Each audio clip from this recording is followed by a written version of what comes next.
Hello friends, আপনারা সবাই কেমন আছেন? আশা করি আপনারা সবাই ভালো আছেন, আমিও ভালো আছি। আজকে একটা নতুন রেসিপি নিয়ে আপনাদের সামনে চলে এসেছি। তো চলুন বন্ধুরা, রেসিপিটা দেখে নেওয়া যাক। রেসিপিটা কিন্তু দুর্দান্ত হয়েছে। এটা ভাত, রুটি, পরোটা, লুচি সব কিছুর সাথে কিন্তু দারুণ লাগবে। তো চলুন বন্ধুরা, রেসিপিটা দেখে নিই। এখানে আমি নিয়েছি আলু, পটল, চিংড়ি, টমেটো। এগুলোকে কেটে ধুয়ে বেছে পরিষ্কার করে ফিরে আসছি। তো কেটে নিয়েছি চিংড়ি মাছগুলো, খোসা ছাড়িয়ে নিয়েছি, পিছন থেকে সুতোর মতন অংশটাও ফেলে দিয়েছি, দিয়ে ভালো করে ধুয়ে নিয়েছি। এবার আমি প্রথমে কড়াইটা বসিয়ে নেব, গ্যাসটা ধরিয়ে দিয়ে।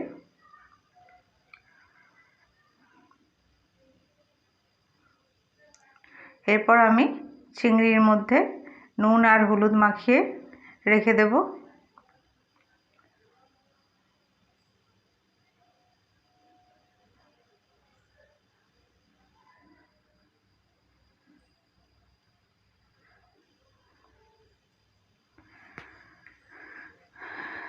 দিয়ে দিলাম তেল। আমি এখানে সাদা তেল ব্যবহার করেছি, আপনারা চাইলে সর্ষের তেলও ব্যবহার করতে পারেন।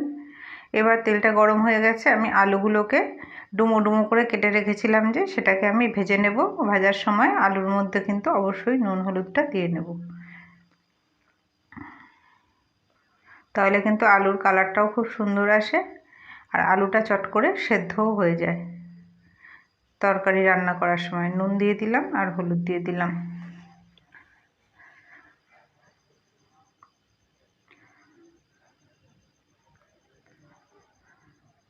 আলুগুলো ভাজা হয়ে গেছে, আলুগুলোকে আমি তুলে নেব।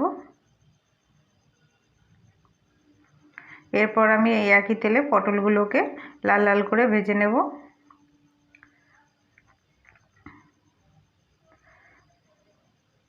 পটলগুলো ভাজা হয়ে গেছে, তুলে নেব। এর মধ্যে আমি চিংড়িগুলোকে দিয়ে ভেজে নেব।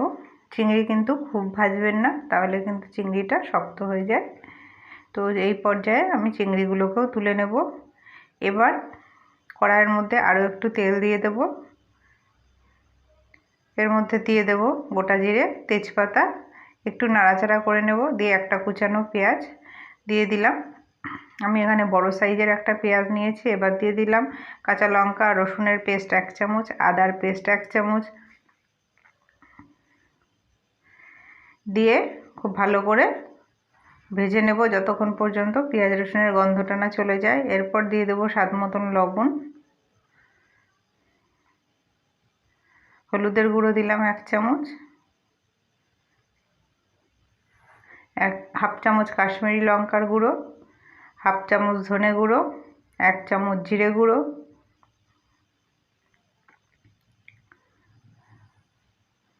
একটুখানি জল অ্যাড করব, করে মশলাটাকে খুব ভালো করে কষিয়ে নেব।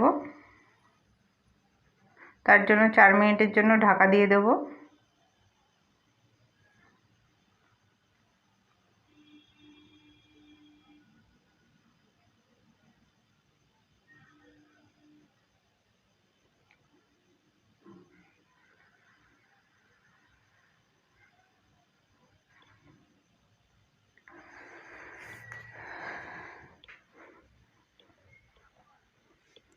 চার মিনিট পরে ঢাকনা খুলে চলে এসেছি। মশলাটা দেখুন খুব সুন্দর কিন্তু কষানো হয়ে গেছে। এবার আমি এর মধ্যে 1.5 চামচের মতন টক দই দিয়ে দেব, আর টমেটো দিয়ে দেব, আর কিছুটা কাঁচা লঙ্কা কুচি দিয়ে দেবো। একটা বড় সাইজের টমেটো কুচিয়ে নিয়েছি, আর 4টে কাঁচা লঙ্কা কুচিয়ে নিয়েছি মিহি করে। দিয়ে আবারও কিছুক্ষণ ঢেকে দেব। এবার আমি এর মধ্যে টক দইটা দিয়ে ভালো করে নাড়াচাড়া করে নিয়ে একটু জল অ্যাড করলাম।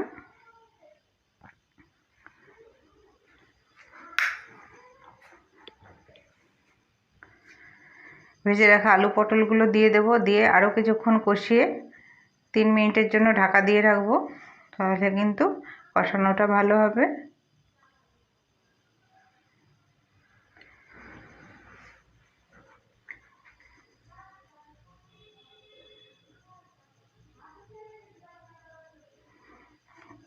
এবার ঢাকনা খুলে চলে এসেছি। এর মধ্যে সেদ্ধ হওয়ার জন্য জল দিয়ে দেব।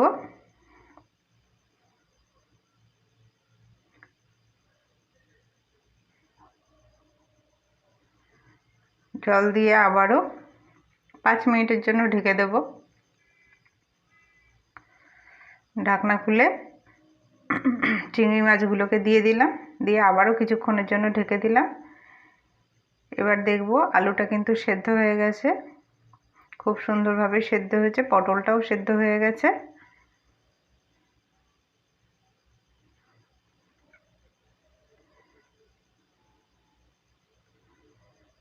এখন আমি এর মধ্যে অ্যাড করব কিছুটা চিনি টেস্টের জন্য, আর দিয়ে দেব গরম মশলার গুঁড়ো। দিয়ে ভালো করে মিশিয়ে নামিয়ে নিলেই তৈরি হয়ে যাবে চিংড়ি দিয়ে আলু পটল। অবশ্যই একবার এই রেসিপিটা আপনারা বানিয়ে দেখবেন, দারুণ হয় কিন্তু। আর ভিডিওটা যদি ভালো লেগে থাকে লাইক করে দিয়ে পাশে থাকার অনুরোধ রইল, আর কমেন্টের মাধ্যমে জানাবেন আপনারা কিভাবে পটল চিংড়ি বানান। তো আমার পটল চিংড়ি তো এখানে রেডি। এবার এটা আমি গ্যাসটাকে বন্ধ করে 2 মিনিটের জন্য ঢাকা দিয়ে রাখবো, তারপরে সার্ভ করব। আজকের মতন এখানেই শেষ করলাম।